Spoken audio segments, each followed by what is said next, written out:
We've explained earlier that we can relax the restrictions only if the pressure eases off on the healthcare system. And as you heard from Minister Ong just now, the healthcare situation remains under pressure. To give a sense of what the system is like today, I'll share two indicators. One, nearly 90% of isolation beds have been filled. 90% of isolation beds in our hospital system have been filled. Two, more than 2/3 of our ICU beds are already occupied. So that's where we are with our healthcare system today. We are trying to add capacity, but it's not simply a matter of having extra beds or purchasing new equipment. Because as you heard just now, our medical personnel are stretched and fatigued. And while we are trying to reinforce the team, it will take time for these reinforcements to come in. And at the current situation, we face considerable risk of the healthcare system being overwhelmed. That means that we do have to continue with the stabilization measures beyond 25th of October for another month.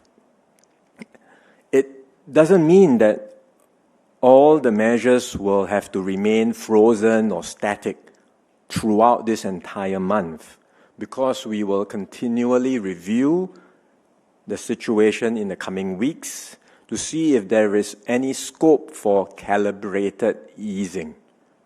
And in instances where the risks are acceptable, in some of these settings or where there are measures where certain risks are acceptable, we will consider moving first on these measures. Meanwhile, MOF will provide a further support package to help all affected businesses and workers because of the extension of our stabilization measures.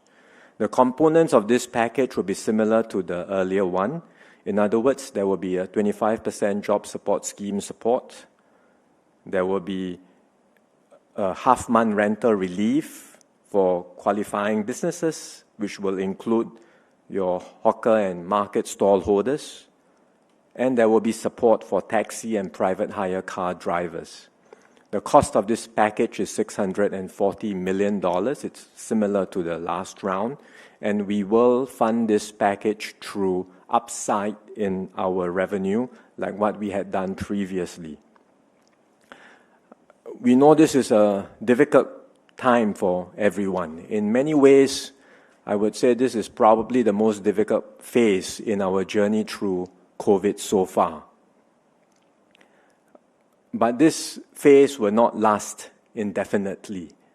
And in the meantime, we seek everyone's understanding of why we need the measures that we have today, and also your support to protect, importantly, our healthcare system and our healthcare workers.